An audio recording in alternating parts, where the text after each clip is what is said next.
Salam saudara yang dikasihi Tuhan kita Yesus Kristus, dimanapun kita berada. Selamat berjumpa kembali dalam Renungan Harian bersama keluarga besar Gereja Gema Injil Indonesia. Saudara, hari ini firman Tuhan yang menjadi renungan kita terambil dari kitab Injil Yohanes pasal 16 ayat yang ke-13 yang berkata demikian.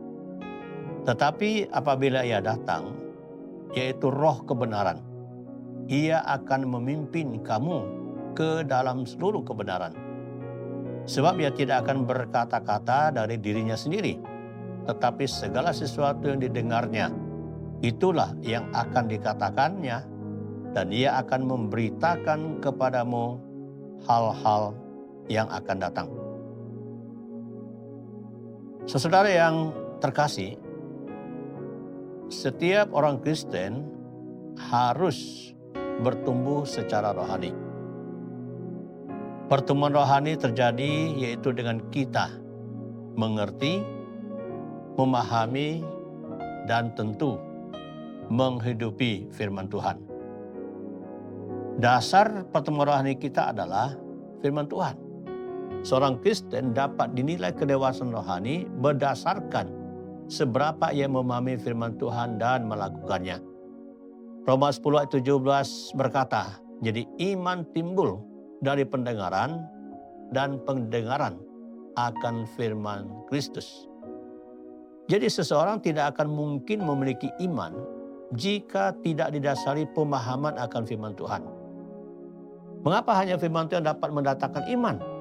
Karena firman Tuhan adalah tulisan diilhamkan Allah melalui para nabi, para rasul pilihannya. 2 Timotius 3:16 berkata, segala tulisan diilhamkan Allah memang bermanfaat untuk mengajar, untuk menyatakan kesalahan, untuk memperbaiki kelakuan, dan untuk mendidik orang dalam kebenaran. Haleluya, begitu dahsyatnya firman Tuhan. Pertanyaannya, bagaimanakah firman Tuhan dahsyat itu dapat menjadi kekuatan yang mengubahkan kehidupan? Tentu kita harus membaca dan merenungkannya. Kita dapat mendengar penjelasan uraian melalui pengajaran khotbah-khotbah. Bahkan para mahasiswa teologi pun kita belajar berbagai disiplin ilmu untuk mengerti firman Tuhan. Semua itu sangat baik. Saudara, namun ada satu prinsip yang paling sering diabaikan dalam seseorang yang bertumbuh dalam iman, bertumbuh secara rohani adalah peran Roh Kudus dalam kehidupannya. Roh Kudus adalah oknum dari Allah Tritunggal yang menuntun orang Kristen kepada pertumbuhan rohani.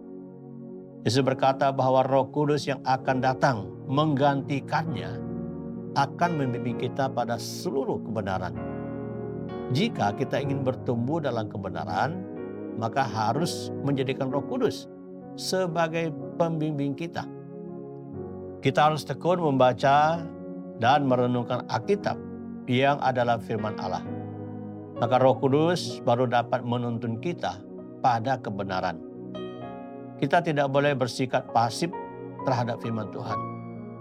Jika kita secara aktif membaca dan merenungkan firman Tuhan, di sana Roh Kudus akan berbicara kepada kita. Saat kita sangat butuh penguatan dari firman Tuhan, Roh Kudus akan menolong kita. Jika ada bagian-bagian firman Tuhan yang kita tidak mengerti, berdoalah, minta Roh Kudus membimbing kita.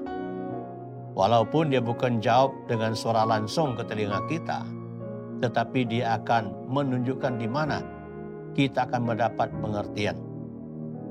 Sebagai seorang pendeta pun, saya akui bahwa ada bagian-bagian Alkitab yang saya tidak mengerti. Maka selain belajar, tentu saya berdoa, mohon Roh Kudus untuk memberikan bimbingan.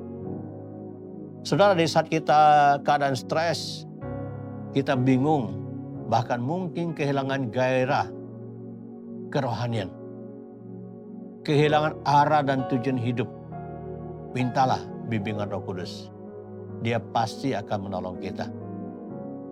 Saudara, sebagai pesan penutup dalam renungan hari ini, marilah kita sekalian setiap hari andalkan Roh Kudus untuk membimbing kita dalam iman, kerohanian kita, menuntun keluarga kita, dan menyertai pelayanan kita. Jangan sampai kita sibuk dengan kota sendiri untuk membangun diri kita, tetapi yang sangat utama, yaitu Roh Kudus yang telah ada dalam hidup kita, justru kita abaikan perannya dalam membimbing dan menuntun kita. Kiranya renungan hari ini memberkati kita sekalian. Terima kasih, Tuhan Yesus memberkati. Shalom.